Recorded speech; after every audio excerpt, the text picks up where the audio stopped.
naragukunze urabizi urangije none waranyanduje sida icyo cyatumye amwica ubwo rero yamukase izosi hasigara akantu kahani inyuma konyine arangije arigendera. urupfu rw'uwo umukobwa yapfuye nabi pe kuko bigaragara yuko yabanje aterwa ibyuma ku maboko mu gatuza biza kurangira uko twabonye umurambo ijosi barikase. numva ko uwo muntu akoze ibintu nk'ibyo ngibyo yakwiye kujya ashyirwa kuri tere nawe ibyo yakoreye mugenzi we nawe bakabimukorera nawe bakamwica nk'uko nawe yishundi. aya mu Rwanda nta gihano cyo kwica umuntu kiri ariko ubundi rwose uri n'umwunganiye mukecuru. aho inyuma yanjye niho hacururizaga uwo mukobwa bivugwa ko yishwe n'umusore ariko umusore amakuru ari gutangwa uwo musore akaba yishe uwo mukobwa ngamuziza ko umusore yavugaga ko amuziza ko yamwanduje sida. Byabaye mu ijoro ku itariki 13 z'uku kwezi kwa munani n'ubundi muri uyu mwaka wa 2026 ni mu kagari ka Gatoki mu murenge wa Save mu karere ka Gisagara. Ni inkuru ibabaje cyane abaturage bari kutubwira ko yamwishe urupfu rubi amuteraguye ibyuma ndetse amukase n'izosi aho basanze umurambo w'umukobwa uri mu nzu aho yacururizaga ariko bikaba byabaye mu masaa 8 hafi saa 9 z'ijoro. Abaturage bakaba barimo baratanga amakuru atandukanye ariko ikibabaje kurusha ibindi nuko uwo musore ubwo yamaraga gukora ibyo ngibyo yaje guhita atoroka. Reka dukomeze tuganire n'abaturage bo muri aka karere ka Gisagara baduhe amakuru kuri aya mahano yabaye ariko ikiba gikomeye kurushaho kiba gikenewe nuko ureba ngo iki kibazo cyakozweho iki hanyuma haraza gukorwa iki mu rwego rwo gukomeza kwirinda ibibazo nk'ibi ngibi. Murakoze. Amazina ni Kamukiza Claudine. nanjye ntuye ino ariko iwacu ni Nyaruguru nuko nashatse na yego aha najyaga mpanyura nivire nyine gupagasa nkasanga umukobwa ari mu kazi nta kibazo afite. yego ariko amakuru dufite nuko uwo muhungu wamwishe ngo bakundanaga. mu gukundana niyo makuru nyine turi kumva. mu gukundana kwabo rero yaje ngo aje kumureba babisikana n'undi muntu wari usohotsemo w'umugabo cyangwa umusore ziba n'umugabo ko n'igitsina gabo.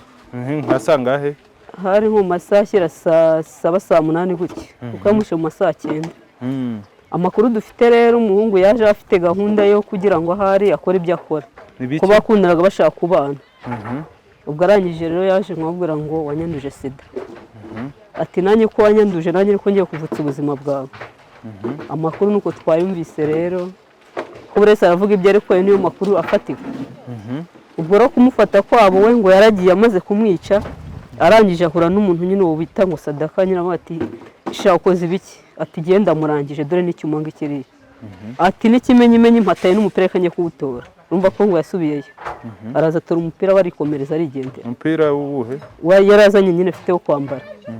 yese nyine yikomereza nyine nawe kwabyumise mu gitoro tubyuze turimo tugenda. nuko byarangiye urumva ko yamuvugishije ubuzima bwe yarakira umwana muto w'umukobwa. yamwishatse nyine ngo yaraje nyine urumva bararwanye. uko barwanye urabona ko umukobwa yari afite ibikomere mu kiganza barwanira icyuma. no mu mbavu urumva ko mu kurwanira icyuma byarangiye nyine kigiye kimukata impande zose. ubwo rero yamukase izosi hasigara akantu kahani inyuma konyine arangije arigendera.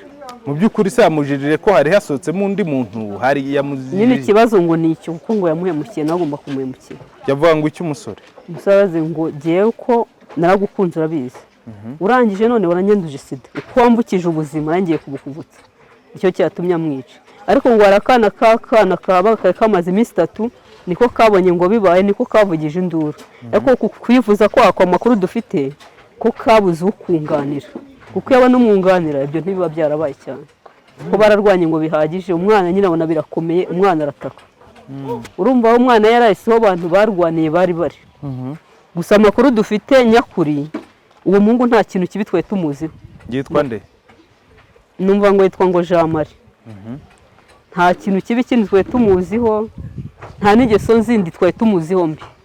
barabana imfubyi birwanaho bakihigira icyo nicyo kintu nanjye mwumviseho kuva nagera naho umaze imyaka ijya muri 10 n'ingahe.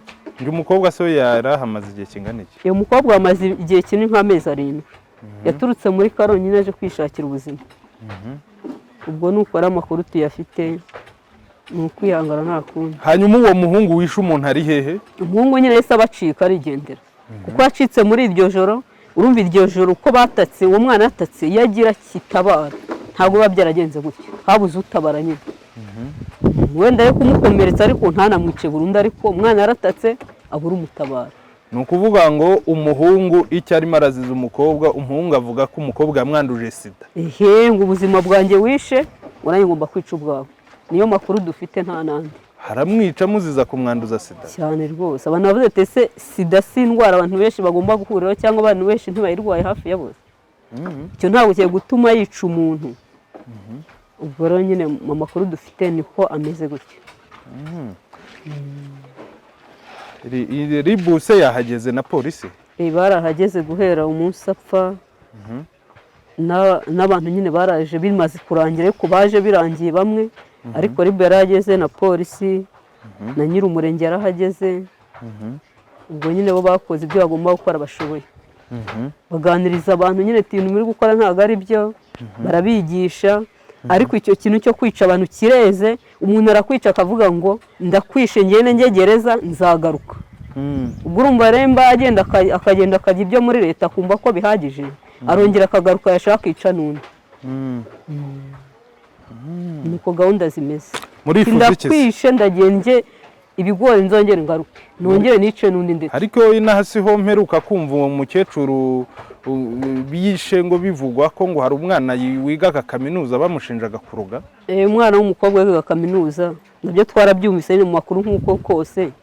We uwo mwana w'umukobwa ngo yarapfuye amaze gupfa, birarangira nyine. Amakuru dufite umukecuru akajya mu kabari akavuga ngo nagenda aruhukire kwa marayika. Ati niho agiye gukora ikiruhuko nyine ngo cya kaminuza. Umuryango ubyumvise nawo ugira ikibazo, urarakara nyine. Nabo ngo barihora bamusanze imbere y'amashyiga ngo acanye amukubita agafuni. Nuko ayo makuru tuyafite niko akoze. Hakorwa iki rero? Murifuza iki kuri iki kibazo cyabaye? Ubwo urumva icyo kibazo cyabaye urumva kirakaze, kandi siho kiri kuba honyine n'impande zose. Ni ugufata ingamba nyine abantu nyine bakabashakira nabo kuntu bagomba guhanwa, bikaba intangarugero ku bandi bose. N'uwitekereza kubikora nawe akabyibagirwa. Nimba avuze ngo ndakwica ngende njye gereza mvemo ngaruke nice n'undi, urumva ni ikibazo gikomeye. Kandi none uwawe baramwisha arimo arabura, nta kintu na kimwe uri kumwungukaho, ariko undi aragenda rye leta azagaruke yice n'undi mwongere mu mufunga agaruke. Urumva rero leta ni ugukaza ingamba bakareba icyo gukora, numva ariko bimeze. Ako se amakimbirane y'abantu bakundana ubu ngubu wenda abantu bashobora kumenya ibirimo ingo zifitanye amakimbirane byo twabimenya, ariko se n'amakimbirane y'umusore n'umukobwa bakundana nabyo twamenya ibyo ari byo. Nyirumva nacyo ni ikibazo. Mu ngo birumvikana biramenyekana, ariko ibyo bindi nabyo ntawapfa kubimenya. Kandi wakwinjira mu rugo rw'umuntu ngo umenye ngo umuntu akundana n'undi gutya ntubuze ibyabo. Gusa bigaragara nyine iyo umuntu amaze kuhasiga ubuzima. Byabababaje cyane. Twabaye twahize n'agahinda. Umva yaje kwishakira ubuzima ntabwo abonye, n'ababyeyi be nabo barahangayitse nta kintu. Yamwice mu ibotike. Ni umuryango ugaruka hano hino yakoreragamo yishakira ubuzima bwe. Paul mama. Nta kundi nyine twihangana. Thierry, byagenze bitina? Afite ndi umuturage hano, natwe twumvishe induru zivuga. Mu gutabara twasanze umusore amaze kwica umukobwa, nawe ubwe yamaze gucika. Ubwo icyakurikiyeho hahise hazaho inzego zishinzwe umutekano dufasha gukurikira uwo muntu, umurambo barawutwara, ariko twabonye byose yari indengakamere. Mwabibonye mute? Urupfu rw'uwo umukobwa yapfuye nabi pe, kuko bigaragara yuko yabanje aterwa ibyuma ku maboko, mu gatuza, biza kurangira uko twabonye umurambo ijosi barikase. Ninde wabikoze? Akanya turi kumva umuhungu bita Jean Marie wari inshuti y'uwo mukobwa. Komeza ntacyo. Ubwo uwo mukobwa niwe, uwo Jean Marie niwe uri suspect aka kanya. Yitwa Jean Marie gusa niyo mazina tuzi muri quartier. Jean Marie yajijije iki umukobwa se? Abantu benshi bari kubivuga bitandukanye, bamwe baravuga bati yamuteye sida, abandi bakavuga bati ni amafaranga yamuhaye, abandi bati yaramuroze. Mbese natwe turacyari mu gihirahiro, ntabwo turamenya ibyo ari byo. Abahuye na Jean Marie se ntabyo yigeze ababwira? Kugeza kuri uno munota hari umuntu umwe wabashije guhura nawe mu batabaye, ahita amubwira ati arabisoje. Mu gihe ataramusobanurira ibyo asoje, undi ahita amubwira ati shira hasi icyuma, baramureka yigendera. Uwo ari hehe? Kugeza kuri uno munota yajyanywe n'inzego zishinzwe umutekano RIB. RIB yajyanye abantu bangahe? Mu kugenda bwa mbere yatwaye abagabo babiri, harimo uwitwa Sadaka, yari umuturanyi wa hafi, uwundi nawe yabaga mu gipangu, batwara n'abadamu babiri b'abaturanyi biwe. Ntabwo baragaruka se? Kugeza ko no munota abadamu bagarutse, n'umwe muri abo bahungu yagarutse, ariko bagarutse batabonye batwara n'undi muhungu nawe umuturanyi witwa Kidumu. Hanyuma si ibyo bya sida abantu bavuga bari kubikura hehe? Yabibwiraga abantu bisa? Aya ni amakuru ari kugenda acaracara, nta muntu ufite igihamya. Umukobwa yari mu kigero cy'imyaka nk'ingahe? 25 n'itandatu gutyo. Ubu nta muntu ufite ifoto y'inaha? Amafoto yarahari. Nayibona? Urafite? Twagushakira umunigo. Okay, sawa. Ubu nta kindi kintu, nawe nk'umuntu mukuru, ikintu dusaba ni ubutabera nibwo busigaye. Ubutabera nibwo bwonyine bwakemura ikibazo gisigaye. Hanyuma ubugome nk'ubu murabuvuga iki rero? Ubugome nk'ubu hano muri Gisagara Burezi ni ibintu biri kuba nk'ubu mu kwezi, nimba mu kwezi kumwe hapfuye abantu barenga 5 mu kwezi, urumva ni ikibazo gikomeye cyane. 5 mu murenge umwe se? Mu karere kamwe, ahubwo mu mirenge nk'ibiri cyangwa. Hari nk'ingero wibuka? Nk'ubu hano hakurya y'ibiti Ishyanda hari umukecuru wakubiswe ifuni, azira yuko ngo yaroze umwana w'umukobwa warurangije amashuri, bamukubita ifuni arapfa.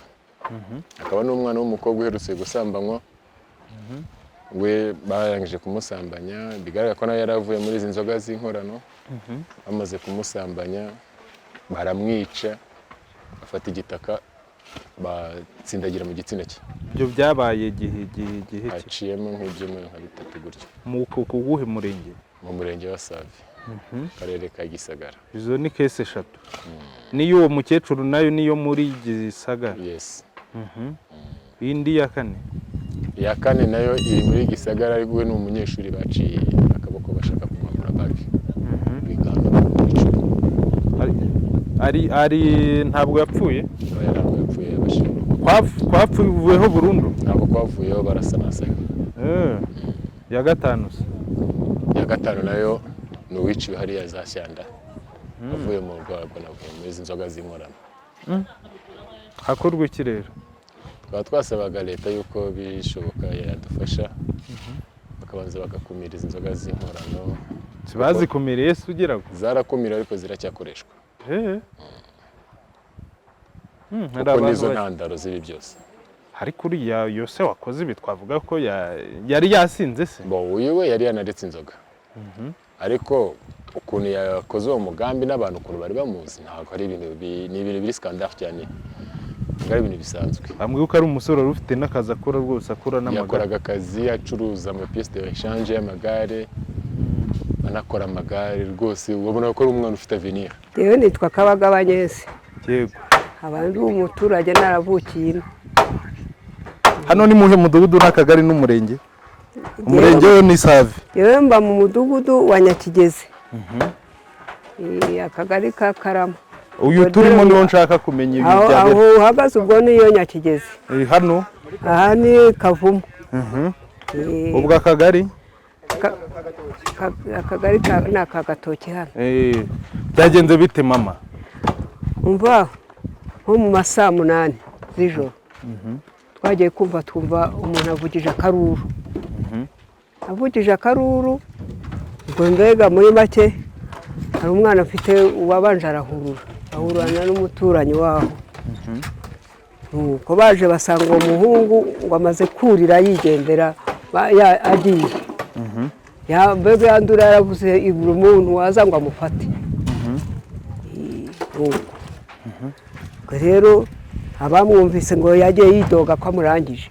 naho umuntu yaramufasha mu kibaha hasigara akapyaha k'inyuma yamucira ijosi yamucira ijosi ryaha hasigara amene hano inyuma nuko aho hose yamuteye ibyuma aramugira ubwo rero ntibaza kubona umuntu w'umusore aza amusanga aho ari asanga umwana w'inkumi ahasanga iyo nkumi yikoreraga ajya kumwica urumva ari byo imbaraga yanywaga yanywa inzoga ntiyari gutaha ariko icyari kimuzanye ubwo urumva ko yari azanwe n'utubiri hanyuma umuhungu yajijije icy'umukobwa umuhungu yajijije icy'umukobwa yamwicira iki yamujijije iki yamujijije ibyo yameze nose ubwo urumva yamujijije yaje ashaka aho ari kugira ngo arebe ibyo akora ubwo rero urumva bavuga ngo umuhungu yashakaga gusambanya umukobwa n'ibyo ushatse gusobanura cyane ibindi yashakaga amusambanya nyine nose urumva ikintu cyabaye saa munani bakarinda kuvuza induru ni iki kintu saa munani z'ijoro saa munani z'ijoro ubwo ni mu ijoro rishyira ejo kuwa gatatu ejo hari rishyira kuwa kane ubwo byabaye kuwa gatatu nijoro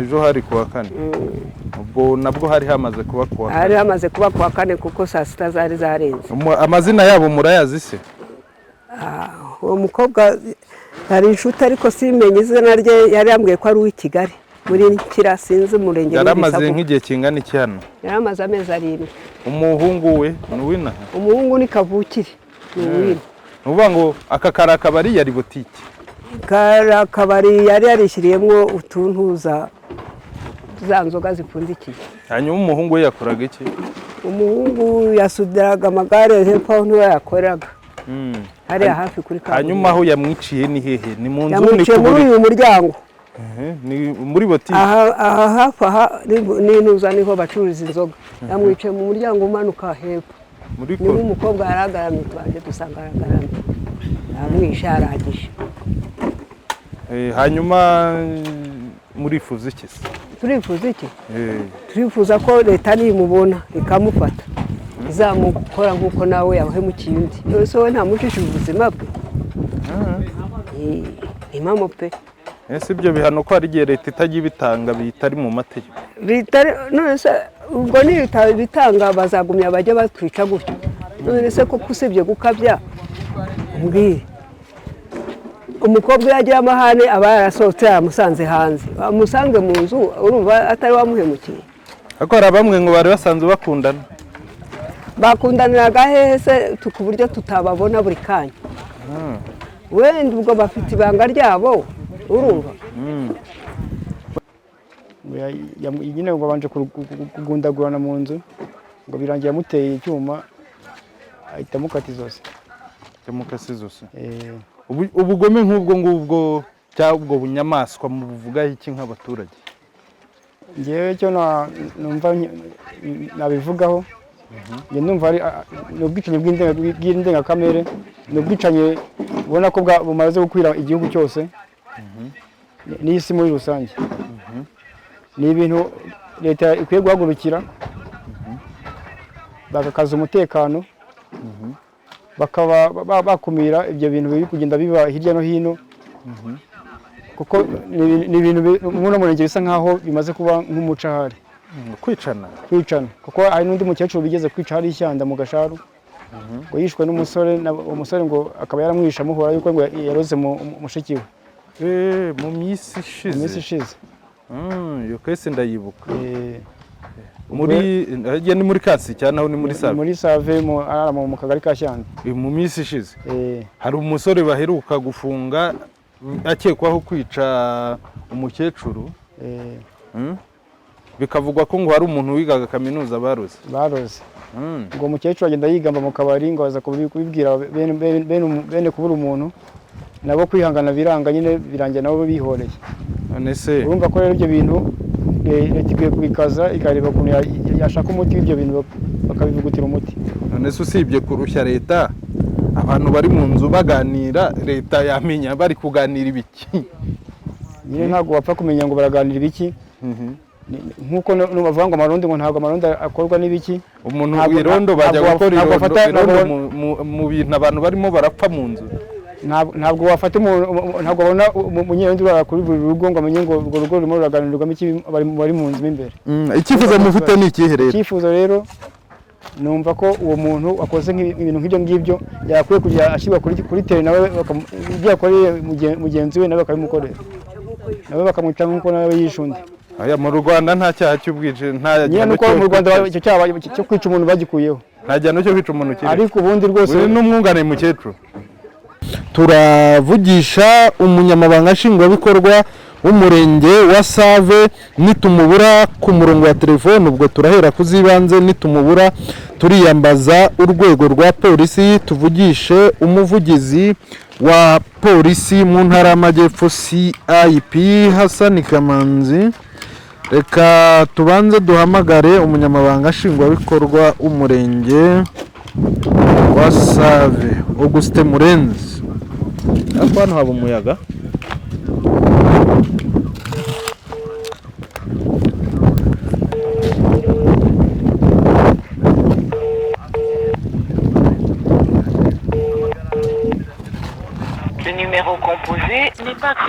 Telefone ntabwo ayifashe, ashobora kuba ari mu zindi gahunda, ariko nubwo atayifashe hari ikiganiro yagiranye n'umwe mu banyamakuru bagenzi banjye.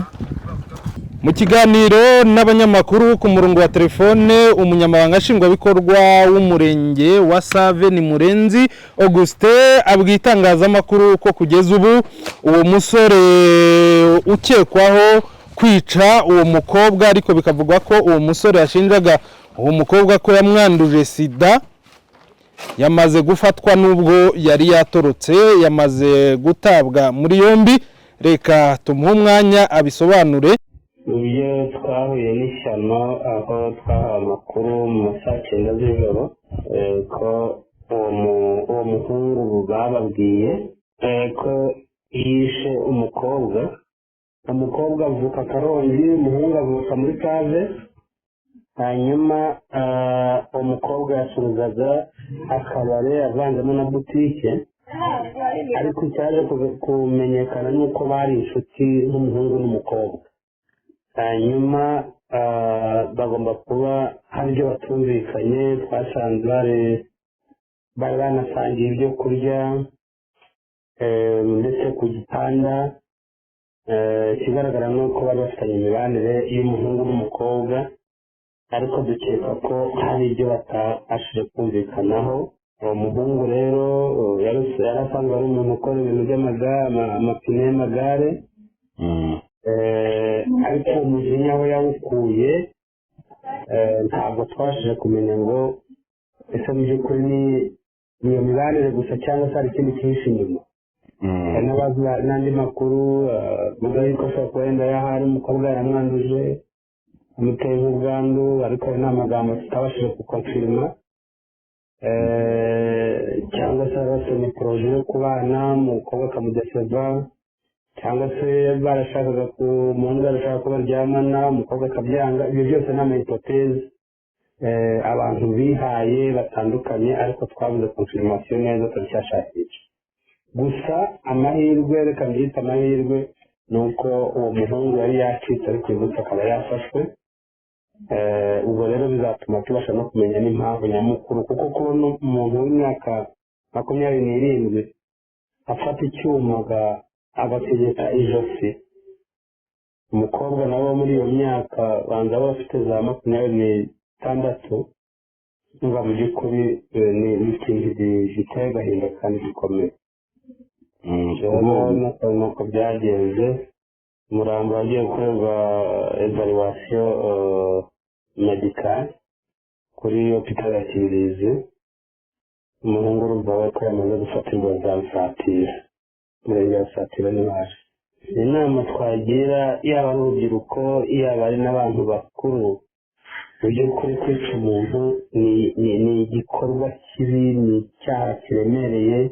N'abatekereza yuko ibyaha ngo byose bingana ku Mana, rwose nk'ubuyobozi turabwira yuko bitangana. Kwica umuntu ni ikintu kirenze ubwenge bwa kamere muntu, ariko tukanakangurira n'ababyeyi. Mu by'ukuri bigaragara yuko hari ubuhererekane rw'uburere bubi bw'imiryango, aho abantu by'ukuri baba barareje abana mu buryo butuma baba nk'inyamaswa. kurera umwana ntuzi ngo arambara iki, ntuzi ngo ararya iki, ntuzi ngo nta cyizere cyo kubaho afite mu buzima, bigatuma gukubitwa cyane bidasobanutse, kubwirwa amagambo mabi, abagore n'abagabo bagirana ibibazo ntibite ku bana, ubusinzi bukabije. Ibyo byose bishobora gutuma umwana akura mu by'ukuri akazamuka afite ubugome muri we, ndetse ashobora kuba bumwihishe igihe icyo ari cyo cyose haboneka icyo nakwita facteur de carence, akaba yagaragaza ubwo bugome agakora igikorwa nk'icyerekezo cy'ubwicanyi. Rero mu by'ukuri navuga ngo icyo twabwira abaturage bose muri rusange ni ukurera neza. Igihe cyose tutaragira uburere mu baturage barimo kirazira, barimo kubwira umuturage ngo ibi ntibyemewe, ibi biremewe, guhera hasi umwana akazamuka neza, n'uwundi umuryango nyarwanda wahorana ibibazo. Numva rwose ari aho ngaho ikibazo gishingiye uburere bubi, kutajyana abana ku ishuri, amashuri ahari, ugasanga umubyeyi mu by'ukuri arashaka icyo kuri we ni ukubyara, ibindi bizaca imana, hazarera imana. Numva mu by'ukuri ari ikintu gikomeza kugora ubuyobozi. Ikindi navuga ni abantu basenga, ugasanga umuntu ni umu ADPR, ni umudive, ni umukatolike, ariko mu by'ukuri nta bikorwa, yita ku mwana we, haze umwana w'abahate akazamuka ari umuntu ufite ubugome kubera ko ntiyigeze yitabwaho, kandi umuntu yikinze mu idini avuga ko ari umubyeyi muzima. Icya nyuma ni ukubyara abana udashoboye kurera. Iyo umuntu abyaye abana 7, 8, 9, 10, 6, 5, ntuzi ngo arambara iki, ntuzi ngo arabahate, ibyo byose bituma abana bakurana imijinya, noneho ugasanga bakoze ibyaha. Numva mu by'ukuri ari icyo nabivugaho, kandi turasaba ko abaturage babiha agaciro. Turakoze cyane.